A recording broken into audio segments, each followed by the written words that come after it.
What's going on, everybody, and welcome back. It's another Thursday night preview show. It's Thursday morning. We got to go over some injury report news. We got Thursday night football game, albeit a snoozer. I thought last week's game was not going to be that good, and then I looked at this week's game and realized I would watch that game all day long compared to this week's game. But it is Thursday night football. There are some fantasy players you're going to be starting this week, so we'll go over that with the injury news and more. So keep it locked and loaded right here at the first four downs.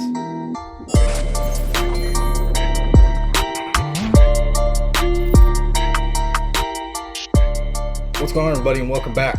Like I previewed in the intro, we're going over the Thursday night football game. Denver Broncos on the road against the Jets. Not very exciting, but there are some fantasy players to talk about. And then we also got the injury report.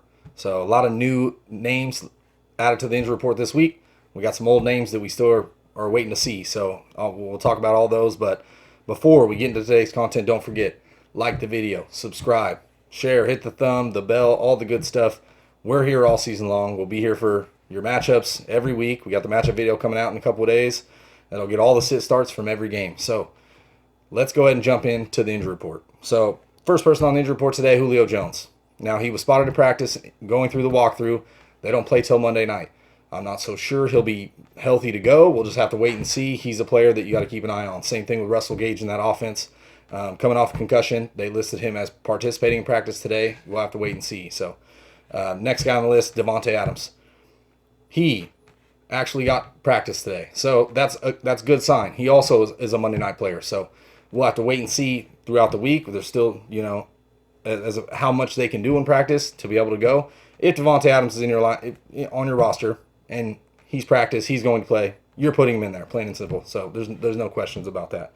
Chris Godwin, he had a pretty solid day last week, but then got hurt on a route and pulled up with a hamstring injury. Now, they already ruled him out for this week, which is not a good sign. They're also talking he could possibly miss 2 weeks because they're going to have to turn around on the short week and play that Thursday night. So Chris Godwin is a guy you're going to have to be looking for a player to fill that spot. In the same offense, same breath, Scotty Miller.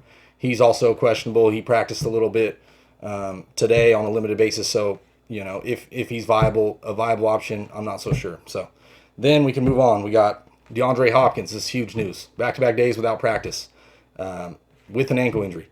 We don't know how severe it is, but to miss back-to-back practices, that tells you it's pretty severe enough. So are they giving him some rest? I don't know. He's the type of player he could get in one limited practice and play.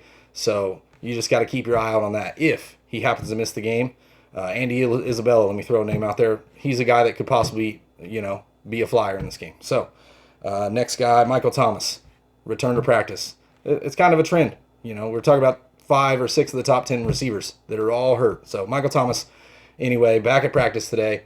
He eyed a week 4 return, and it's looking like he'll possibly be able to go. So definitely returning to practice on a Wednesday is a good sign. Thursday. So Leonard Fournette missed back-to-back practices with an ankle injury. This is not good for a running back. Last week he had 7 touches in a game. He didn't really produce much. Look for Ronald Jones possibly to have an uptick in volume if Leonard Fournette happens to miss the game. So there's that. Obviously, you just got to keep an eye out and pay attention to that. So Kareem Hunt also missed practice with a groin injury. Nick Chubb, you're going to start him either way. So just another guy to keep an eye out on. We got Raheem Mostert. He missed practice today with the MCL sprain. It's looking like he's probably going to miss another week. So, and then we got Chris Carson. First estimate, they were saying he would miss 1 to 2 weeks. Now it's looking like he'll possibly be a go for this week. He got in a limited practice today. On the flip side, Carlos Hyde, he was actually limited today also with a shoulder injury. So Chris Carson hopefully should be good to go. And, I'm firing him up if you got to, obviously, in one of the top 5 offenses in the league. So Jameson Crowder in tonight's game. They're saying he'll be able to go.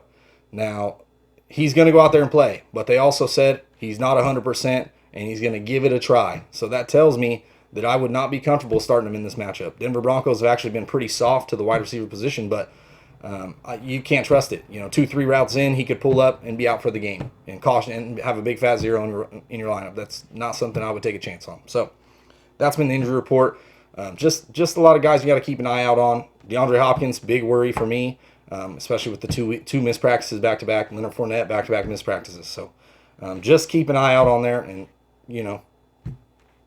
be ready to pivot if you have to. So we can get to the Thursday night football game. This is a very uneventful game. We got the Denver Broncos, decimated with injuries, playing with pretty much all backups outside of Melvin Gordon, and Noah Fant. Then you got the New York Jets. They look like a team with just backups outside of Sam Darnold, which is not looking good. Adam Gase, I'm not so sure. I'm not so sure what's going to happen with the Jets overall. But this is a game we got to talk about. There are some fantasy relevant players. First off, we can get to the Denver side of the ball. I would start Melvin Gordon. Melvin Gordon's been pretty efficient so far. We knew he was going to struggle last week. We had him on our sits. This is a game that you definitely got to fire him up in the start. The New York Jets defense has been decimated overall, period. They've been beat on the ground, beat through the air. I mean, they've just been beat overall. So, Noah Fant. This is a guy that you might have to take a chance on at tight end. He's been great so far. But the Broncos, they're going to be starting an undrafted free agent quarterback. I'm not so sure what's going to happen there. So, this is, I'm tough to start anybody in this game, but obviously I would start Melvin Gordon comfortably. He's going to get the touches. You hope Noah Fant can see some love.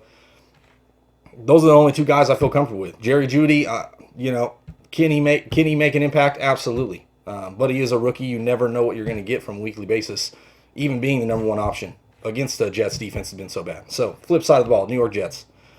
There's nobody I feel comfortable starting in this game. Frank Gore hasn't looked effective at all on the ground. Sam Darnold, I mean, come on. There's no way. Jameson Crowder, probably going to be very limited in this game.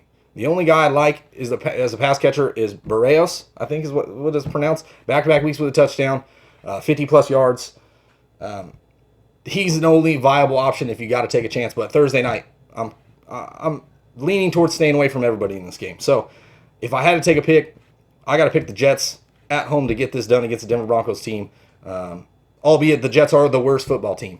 But I hope they eventually get a win this season. So that's been the injury report for Thursday night. Hopefully you got your lineup set, ready to go, ready to crush this week. So for the first four downs, it's been B. Scott,